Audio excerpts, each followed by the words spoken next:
ಇಲ್ಲ ಇಲ್ಲ ಇಲ್ಲ ನೀನೇ ಮಾಡಿರೋದು ಅಂತ ಹೇಳ್ಬಿಟ್ಟು ಕೇಳಿದೆ. ದೇವರಿದ್ದಾನಮ್ಮ, ನಾನು ಹೇಳಿಲ್ಲ, ಈ ಬಗ್ಗೆ ನನಗೇನೂ ಗೊತ್ತಿಲ್ಲ ಅಂತ ಹೇಳಿದ್ರು ಪದೇ ಪದೇ ನಾನು ಹೊಟ್ಟೋಗ್ಬಿಟ್ಟೆ. ಮತ್ತೆ ಆವಾಗ ಹೇಳ್ತೀನಿ, ಮತ್ತೆ ಮಧ್ಯಾಹ್ನ ಮತ್ತೆ 9 ಗಂಟೆಯಲ್ಲಿ ಮತ್ತೆ ಗಲಾಟೆಗೆ ಬಂದರು. ಅದು ಯಾರೋ ಇನ್ನೊಬ್ಬ ಮಹಿಳೆ ಬಂದರು. ಆ ಮಹಿಳೆ, ನೀನು ನನ್ನನ್ನು ಕರೆದೆ ನಿಮ್ಮ ಮನೆಯಲ್ಲಿ ಅಂತ ಕೇಳಿದೆ, ನೀನು ಬಾ ಬಾ ಅಂತ ಹೇಳ್ಬಿಟ್ಟು ಹೇಳಿದೆ, ಯಾರೋ ಹುಡುಗಿರಿದ್ದಾರೆ ಅಂತ ಕೇಳ್ತೀಯ, ಸುಮ್ಮನೆ ಇಲ್ಲ ಸಲದ್ದೆಲ್ಲ ಹೇಳೋದು ನನ್ನ ಮೇಲೆ. ಮತ್ತು ಇನ್ನೊಬ್ಬ ವ್ಯಕ್ತಿ ಬಂದ, ಅದನ್ನು ಬಂದುಬಿಟ್ಟು ನೀನು ನಾಯಿಗಳು ಹೊಡಿತೀಯ, ಅದು ಮಾಡ್ತೀಯ. ನಾಯಿಗಳು ಹೊಡಿದಕ್ಕೂ ಇದಕ್ಕೆ ಸಂಬಂಧ ಏನು? ಅದು ಬೇರೆ ಎಲ್ಲ ನನ್ನ ಬಗ್ಗೆ ಏನು ಇಲ್ಲದೆಲ್ಲ ಮಾಡೋದು. ಅವಾಗ ಮತ್ತೆ ಅದಾದಮೇಲೆ ಪೊಲೀಸವ್ರು ಬಂದು ನಮ್ಮ ಮನೆ ಮುಂದೆ ಇದೇ ವಿಚಾರಕ್ಕೆ ನಾವು CC ಕ್ಯಾಮ್ರಾ ಅಳವಡಿಸಿದ್ವಿ. ಅವರು ಹೇಳ್ತಾ ಇದ್ದಾರೆ, ನೋಡಮ್ಮ ಏನಾಗಿದ್ದರೆ ಕಂಪ್ಲೇಂಟ್ ಹೋಗಿ ಪೊಲೀಸ್ ಸ್ಟೇಷನ್ ಕೊಡು ಅಂತ. ಪೊಲೀಸರಿಗೆಲ್ಲ ಕೊಡಲ್ಲ, ಇವನ ಕತೆ ನೋಡ್ತೀನಿ ಅದೇನಂತ ಹೇಳ್ಬಿಟ್ಟು ಇವನ್ನ ಅಂತ್ಯ ಮಾಡಬೇಕು ನಾವು ಅಂತ ಹೇಳ್ಬಿಟ್ಟು ಮಾತಾಡ್ತಾರೆ.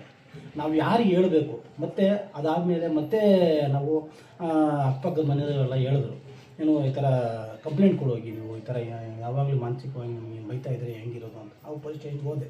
ಪೊಲೀಸ್ ಸ್ಟೇಷನ್ಗೆ ನಾನು ನಮ್ಮ ಹೆಂಡತಿ ಇಬ್ಬರು ಕಂಪ್ಲೇಂಟ್ ಕೊಟ್ಟು, ಪೊಲೀಸವರು ಮತ್ತು ಅದನ್ನು ಅವ್ರು ಕರೆಸಿ ಏನಮ್ಮ ಅಂತ ಹೇಳ್ಬಿಟ್ಟು ಬುದ್ಧಿವಾದ ಹೇಳಿದ್ರು.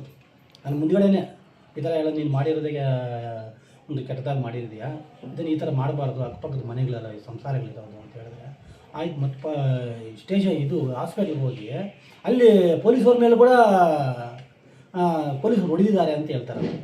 ನನ್ನ ಮುಂದೆ ಬುದ್ಧಿ ಹೇಳಿದ್ದು, ಹೊಡೆದಿಲ್ಲ ಅವ್ರು ಇಲ್ಲಿ. ಆ ಥರ ಇನ್ನು ಅವ್ರ ಮೇಲೆ ದೂರು ಕೊಟ್ಟರೆ ಈ ರೀತಿ ನಾವು ಸಮಾಜದಲ್ಲಿ ಅದಾಲ್ದಿರ ಮತ್ತು ಪ್ರತಿನಿತ್ಯ ಇವಾಗ ನಮ್ಮ ಮನೆ CC ಕ್ಯಾಮ್ರಾವರೆಗೂ ಇದೆ. ನಿನ್ನೆ ಪರಕೆ ತೊಗೊಂಡು ಹೋಗಿದೆ ನಮ್ಮ ಹಿಂದ್ಗಡೆನೇ ಬಂದರು, ಬಾರೋ ಇಲ್ಲಿ ಏನೋ ನೋಡೋಣ ನೀನು ಏನೋ ಅಂತ ಹೇಳ್ಬಿಟ್ಟು, ಬಾ ನೋಡೋಣ ಅದೇನೋ ನೀನು ಅಂತ ಹೇಳ್ಬಿಟ್ಟು, ನಿಂತ್ಕೊಳ್ಳಲ್ಲಿ ಅಂತ.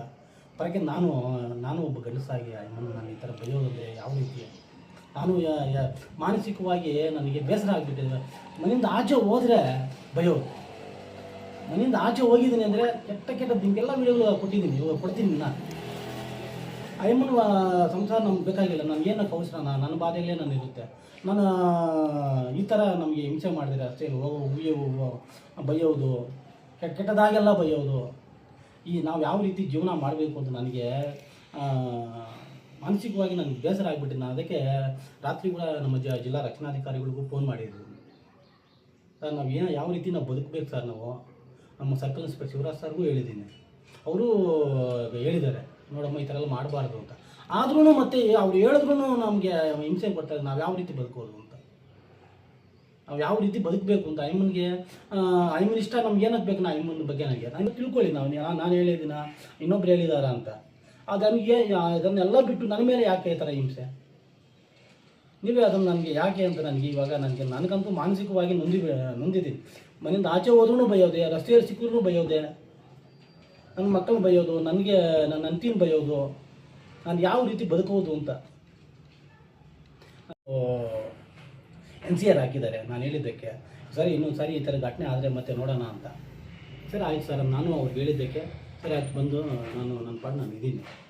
ಆದ್ರೂ ಇವ್ರು ಬಿಡ್ತಾ ಇಲ್ಲ ಸರ್, ನಿತ್ಯನೂ ಇದೆ ಸರ್. ನಾನು ಈ ಕನಕಲ್ಲಿ ಸರ್ಕಲಲ್ಲಿ ಅಲ್ಲಿ ಸ್ವಲ್ಪ ಇವರು ಇರ್ತಾರೆ ದೊಡ್ಡವರು, ಅವ್ರಿಗೂ ಹೇಳಿದ್ದೀನಿ, ಪೊಲೀಸವ್ರಿಗೂ ಹೇಳಿದ್ದೀನಿ, ನನಗೆ ಬೇಕಾದ ಹಿತೈಷಿಗಳಿಗೂ ಹೇಳಿದ್ದೀನಿ, ಎಲ್ಲರಿಗೂ ಹೇಳಿದ್ದೀನಿ ಸರ್. ಎಲ್ಲರೂ ಅಯ್ಯೋ ನೋಡಪ್ಪ ಈ ಅಮ್ಮ ಕೆಸರು, ಆ ಕೆಸರು ಮೇಲೆ ಕಲ್ಲು ಹಾಕಿ ನಾವು ಇಳಿಸ್ಕೊಳ್ಳೋದಾಗ ಹಿಂಗೆ ಕೆಲವು ದಿನ ಹಂಗೆ ಏನೋ ಇದು ಮಾಡು. ಆದ್ರೂ ಇವತ್ತು ಎಷ್ಟು ಡೇಟ್ 3 ದಿನದಿಂದ ಈ ರೀತಿ ನನಗೆ ಮಾನಸಿಕವಾಗಿ ಹಿಂಸೆ ಕೊಡ್ತಾ ಇದ್ದಾರೆ ಸರ್. ನಾನೇನಾದರೂ ಹೆಚ್ಚು ಕಮ್ಮಿ ಆದರೆ ಅಯ್ಯಮ್ಮನೇ ಸರ್ ಜವಾಬ್ದಾರಿ. ನನಗೆ ಯಾಕಂದರೆ ನನಗೆ ಮಾನಸಿಕವಾಗಿ ನಾನೇನು ತಪ್ಪು ಮಾಡಿದೆ, ನನ್ನ ಮೇಲೆ ಏನಾದರೂ ಬೇರೆ ರೀತಿ ನಡ್ಕೊಳ್ಳಿ. ಸುಮ್ಮನೆ ನನ್ನ ಮೇಲೆ ಬೈಯೋದು, ರಸ್ತೆಗಳಲ್ಲಿ ಸಿಕ್ಕರೆ ಇದು ಮಾಡೋದು ಏನು ಸರ್ ಅದು? ಈಗ ಏನೂ ಇಲ್ಲ ಸರ್. ಈ ಹಿಂದೆ ನಾಯಿ ಏನು ಬಂದಿದೆ ಅಂತ ನಮ್ಮ ತಾಯಿಯೇ ಅದನ್ನು ಓಡಿಸಿದ್ದಾರೆ. ಆವಾಗ ನಮ್ಮ ತಾಯಿ ನಾಯಿ ಸಿಕ್ಕಾಬಟ್ಟೆ ಮೊದಲೆಲ್ಲ ಬೈದರು. ಇವೆಲ್ಲ ಈ ಕಡೆ ಎಲ್ಲರೂ ಗೊತ್ತು, ಮನೆಗಳವರಿಗೆಲ್ಲ. ಆವಾಗ ನಮ್ಮ ತಾಯಿನ ಯಾಕಪ್ಪ ಈ ಥರ ಬೈತಾರೆ? ನಾನು ಆವಾಗತ್ತೆ ಒಂದು 8 ತಿಂಗಳಾಯಿತು CC ಕ್ಯಾಮ್ರಾ ಆಗಿದ್ದೆ. ಯಾಕೆ ಸುಮ್ಮನೆ ಇವಾಗ ಮಹಿಳೆ ಇನ್ನೊಂದು ದಿವಸ ನನ್ನ ಮೇಲೂ ಬರ್ತಾಳೆ, ಇನ್ನೊಬ್ಬರ ಮೇಲೆ ಬರ್ತಾರೆ ಅಂತ ನಾನು CC ಕ್ಯಾಮ್ರಾ ಆಗಿದ್ದೆ. ಅಯ್ಯಮ್ಮನಿಗೂ ನನಗೆ ಯಾವುದೇ ದ್ವೇಷ ಇಲ್ಲ. ಅಯ್ಯಮ್ಮನ ನಾನು ಮನೆ ಕಟ್ಟಿಲ್ಲ ಒಂದು 4 ವರ್ಷ ಆಯಿತು. ಅಯ್ಯಮ್ಮನ ನನಗಿಂತ ಮುಂಚೆ ಕಟ್ಟಿದ್ದಾರೆ. ನನಗೇನು ಅಯ್ಯಮ್ಮನ ಮೇಲೆ ನಾನು ಯಾವತ್ತೂ ಓದೋರು ಅಲ್ಲ, ಐಮನ್ ಪಾಡು ನನ್ನ ಕಷ್ಟಗಳೇ ನನ್ನ ಬಾಧೆಗಳೇ ನಮಗಿರುತ್ತೆ.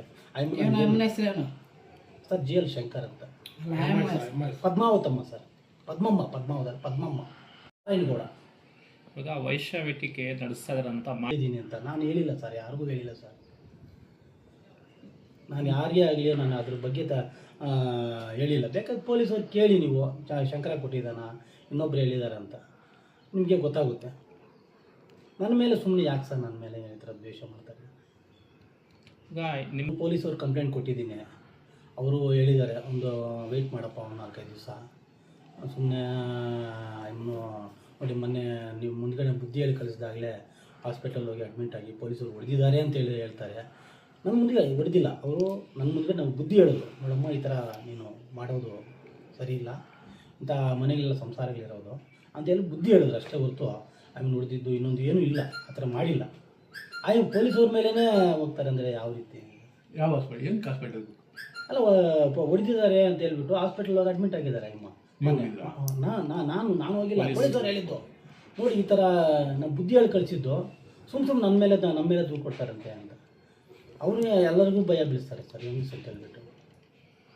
ಏನಾದರೂ ಅವರು ವೇಶ್ಯಾವೇಟಿಕೆ ನಡೆಸ್ತಾ ಇರ್ತಾ ಅಡ್ಡೆ ಇಲ್ಲ ಸರ್, ನಮಗೇನಕ್ಕೆ ಅವಾಗ ವೇಶ್ಯಾವೇಟಿಕೆ ನಡೆಸ್ಕೊಳ್ಳಿ, ಇನ್ನೊಂದು ಸಂಸಾರ ಆದರೂ ಮಾಡ್ಕೊಳ್ಳಿ, ಏನಾದರೂ ನಮಗೇನು ಸರ್ ಕೆಲಸ? ಅವ್ರ ಸಂಸಾರ ಅವ್ರದ್ದು, ಅವ್ನ ಜೀವನ ಅವ್ರದ್ದು, ನಮ್ಮ ಜೀವನ ನಮ್ಮದು. ಈಗ ಸಾಮಾಜಿಕ ಏನು ಸರ್? ಇಲ್ಲ ಸರ್, ಅದು ಆರೋಪಗಳು ಮಾಡ್ತಾ ನಾನು ನನ್ನ ಪಾಡಿ ನಾನಿದ್ರೆ ಅದ್ಯಾರು ಬೇರೆ ಹೆಂಗಸನ್ನು ಕರ್ಕೊಂಡ್ಬಂದು ಇಲ್ಲ ಸಲ ಅದೆಲ್ಲ ಹೇಳಿದ್ರೆ ನಾನು ಏನು ಮಾಡಿ ಏನು ಹೇಳ್ಬೇಕು? ಸಾಮಾಜಿಕ ಕಲಿ ಏನು ಇಟ್ಕೊಳ್ಳಿ ಏನು ಸರ್ ಮಾಡೋದು? ಸಮಾಜದಲ್ಲಿ ಯಾವ ರೀತಿ ಬದುಕಬೇಕು, ಯಾವ ಬದುಕಬೇಕು ಸರ್? ಈಗ ಮುಂದಿನ ದಿನಗಳಲ್ಲಿ ನಿಮ್ಗೇನಾದರೂ ಅಲ್ಲಿ ಪದ್ಮಮ್ಮ, ನಾರಾಯಣ ಸ್ವಾಮಿ, ಶೈಲಜಾ ಅಂತ ಅವ್ರು 3 ಜನ ನಮ್ಮ ಮನೆ ಮುಂದೆ ಬಂದು ಪೊಲೀಸವ್ರ ಸಮ್ಮುಖದಲ್ಲಿ ನಮ್ಮ ಮುಂದೆನೇ ನಾನು ಬೈದರು. ಈಗ ಎಲ್ಲ ವೀಡಿಯೋಸು ನಿಮ್ಗೆ ಕೊಟ್ಟಿದ್ದೀನಿ. ಇವಾಗ ಬೈದಿದ್ದು ಅವರು ಹೇಳಿದ್ರು, ಬೇಡ ಹೋಗಮ್ಮ, ಅಪ್ಪಗ ಮನೆ ಮುಂದೆ ಇರೋದು ಇವೆಲ್ಲ ಮಾಡ್ಕೋಬಾರ್ದು ಅಂತ. ಆದ್ರೂ ಇನ್ನು ಕೇಳ್ದಿರ ಈಗ ಸುತ್ತಮುತ್ತ ಅದು ಬರಲ್ಲ. ಅವರು ಹೇಳಿದ್ರು ನನಗೆ, ನೋಡಪ್ಪ ಈ ಥರ ಮಾಡಿರೋದು ಅವೆಲ್ಲ ತಪ್ಪು, ನೀನು ಕಾನೂನು ರೀತಿಯಲ್ಲಿ ನೀನು ಯಾವುದೇ ರೀತಿ ಯಾರ ಮೇಲೂ ನೀನು ಹೋಗಬೇಡ, ಕಾನೂನು ರೀತಿಯಲ್ಲಿ ಏನಿದೆಯೋ ಪೊಲೀಸವ್ರಿಗೆ ಕಂಪ್ಲೇಂಟ್ ಕೊಡು, ಕಾನೂನು ರೀತಿಯಲ್ಲೇ ನೀನು ಹೋಗು, ಕಾನೂನು ತಪ್ಪು ಏನೂ ಮಾಡೋಕ್ಕೆ ಹೋಗಬೇಡ. ಯಾಕಂದರೆ ನನಗೂ ಸಂಸಾರ, ಮಕ್ಕಳು ಇನ್ನೊಬ್ಬರು ಇರ್ತಾರೆ. 4 ದಿವಸ ನನಗೆ ಅಪಾಯ ಆದರೆ ಯಾರು ಆಗ್ತಾರೆ? ನಿನ್ಗೆ ಯಾರು ಆಗ್ತಾರೆ ಸರ್? ಈ ಥರ ಬೈತಾರೆ ಸರ್, ಏನು ಸರ್ ಮಾಡೋದು ಅಂತ ನಾನು ಅಂದ್ಕೊಂಡೆ. ಏನೋ ಇಲ್ಲಿ ಆಯಿತು, ಇವಾಗ ನಿಮಗೆ ಎಲ್ಲ 3 ಬಿಟ್ಟಿರ್ತಾರೆ, ನಾವು ನಿನ್ನ ಬಿಡೋಕ್ಕಾಗುತ್ತಾ? ನಿನಗೆ ಸಂಸಾರ ಇದೆ, ನಮ್ಮ ಮಕ್ಕಳಿದ್ದಾರೆ, ಹೆಂಡತಿ ಇದೆ, ನಾವು ಹೆಂಗೆ ನಾನು ನೀವು ಇದು ಮಾಡೋಕ್ಕೆ ಹೋಗ್ತೀಯ? ಈಗ ಅಂತಿಮವಾಗಿ ಏನು ಹೇಳ್ತೀರಿ ಫೈನಲ್ ಆಗಿ? ಅದೇ ಸರ್, ನನಗೆ ಇವಾಗ ರಕ್ಷಣೆ, ಯಾಕಂದರೆ ಈಗ ನಾನು ಮನೇಲಿ ಇದ್ದೀನಿ, ಆಚೆ ಹೋಗ್ತೀನಿ, ನಾನು ಬಜಾರಲ್ಲಿ ಹೋಗಿ ಜೀವನ ಮಾಡಬೇಕು, ಸಂಸಾರ ಮಾಡ್ಕೋಬೇಕು. ಚಿಕ್ಕದ ಕಡೆ ಎಲ್ಲ ನಾನು ಬೈಯೋದು ಇವೆಲ್ಲ ಬಿಟ್ಟು ಅವ್ರದ್ದು ಏನೋ ಅವ್ರು ನೋಡ್ಕೊಳ್ಳಿ ಸರ್. ನಾನು ಅವ್ರ ತಂಟೆಗಂತೂ ಹೋಗಲ್ಲ. ಅವ್ರು ನನ್ನ ಮೇಲೆ ಇಳಿಸ ತಂಟೆಗೆ ಬರ್ತಾಯಿದ್ದಾರೆ ಸರ್, ಸುಮ್ಮನೆ ಬರ್ತಾರೆ ಸರ್. ಇವಾಗಲೇ ಬೇಕಾದಷ್ಟು ನನಗೆ ನಾನು ನೊಂದುಬಿಟ್ಟಿದ್ದೀನಿ ಸರ್. ನಿಮಗೆಲ್ಲ ವೀಡಿಯೋಸು ಹಾಕಿದ್ದೀನಿ, ನನ್ನ ಹತ್ರ ಇರೋದೆಲ್ಲ ನಿಮ್ಗೆ ಕೊಟ್ಟಿದ್ದೀನಿ, ಯಾವ ರೀತಿ ಬೈತಾ ಇದ್ದಾರೆ ಅಂತ. ಇದನ್ನು ನಮ್ಮ ಹಿರಿಯ ಪೊಲೀಸ್ ಅಧಿಕಾರಿಗಳು ಗಮನಿಸಿ, ಏನು ಕ್ರಮ ಜರುಗಿಸ್ತೀರೋ ನೀವೇ ಜರುಗಿಸಿ. Okay okay.